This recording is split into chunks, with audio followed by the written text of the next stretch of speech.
Guys நம்ம quantitative aptitude கீழே வர ஹெட்டிங்ஸ் எல்லாமே பார்த்துட்ருக்கோம். ஸோ அதில் இன்றைக்கி டைம் அண்ட் டிஸ்டன்ஸ் அப்படிங்கிற ப்ராப்ளம்ஸ் வந்துச்சுன்னா அதை எப்படியெல்லாம் சால்வ் பண்ணலாம் அப்படிங்கிறத பார்க்கலாம்.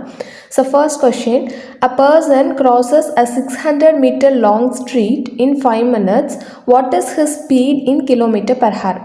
அதாவது 600 மீட்டர் லாங்கில் ஒரு ஸ்ட்ரீட் இருக்குது. அந்த ஸ்ட்ரீட்டை ஒரு பர்சன் 5 மினிட்ஸில் க்ராஸ் பண்ணுறான் அப்படின்னா அவன் அப்போது என்ன ஸ்பீடில் போயிருப்பான், என்ன கிலோமீட்டர் பர் ஹார் ஸ்பீடில் அவன் போயிருப்பான் அப்படிங்கிறத நம்ம ஃபைண்ட் பண்ணணும்.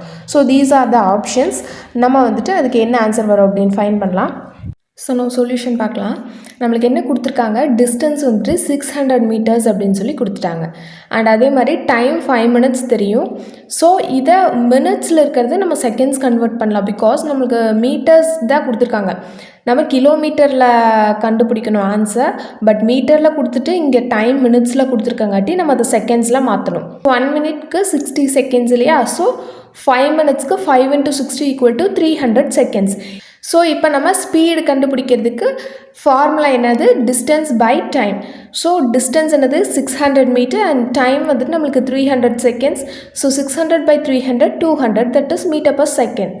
இப்போது நம்ம கிலோமீட்டர் பர் ஹாரில் தான் ஆன்சர் ஃபைன் பண்ண சொல்லியிருக்காங்க. நம்ம ஃபைன் பண்ணது மீட்டர் பர் செகண்டில். ஸோ அதை நம்ம மீட்டர்லேருந்து கிலோமீட்டருக்கு கன்வெர்ட் பண்ணோம். அது எப்படி கன்வெர்ட் பண்ணோம் அப்படின்னா மல்டிப்ளை பை 18/5. அந்த 18/5 எப்படி வந்துச்சு அப்படிங்கிறத நான் ப்ரீவியஸ் வீடியோலேயே எக்ஸ்பிளைன் பண்ணி வீடியோ போட்டிருக்கேன்.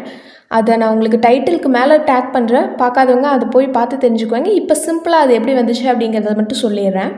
அதாவது நம்ம கிலோமீட்டரில் கண்டுபிடிக்கணும் அப்படின்னா அதோட ஃபார்முலா என்னென்னா speed in meter per second into 18/5. அந்த 18/5 எப்படி வந்திருக்கும் அப்படின்னா 1 கிலோமீட்டருக்கு நம்மளுக்கு 1000 மீட்டர்ஸ், அதே மாதிரி 1 ஹாருக்கு 3600 seconds. So 1 meter per second நம்ம கண்டுபிடிக்கணும்னா அந்த 3600/1000 which is equal to நம்மளுக்கு 3.6 அப்படிங்கிறது கிடைக்கும். அந்த 3.6ஐ நம்ம சிம்பிளிஃபை பண்ணோம் அப்படின்னா இந்த 18/5 வரும். ஸோ இது டீட்டெயிலாக தெரிஞ்சுக்கணும் அப்படின்னா நான் சொன்ன மாதிரி அந்த வீடியோ போய் பாருங்கள். இப்போது multiply by 18/5 which is equal to இந்த 2 × 18/5 = 7.2 km/h. So option B 7.2 is correct.